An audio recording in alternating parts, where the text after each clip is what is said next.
Hello guys, ito gali ang amon mga pugo. Halin pa na sila sa Czech Republic.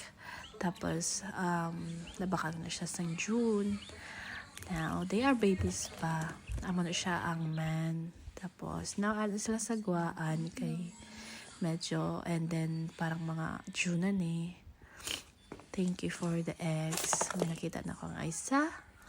And then, medyo gamo-gamo pa ang ilang mga balay kay every 2 days ko sila ginatigan, and then nagdag pa ako na yapin. Pero may nakita ulit ako. 1, 2, 3, 4.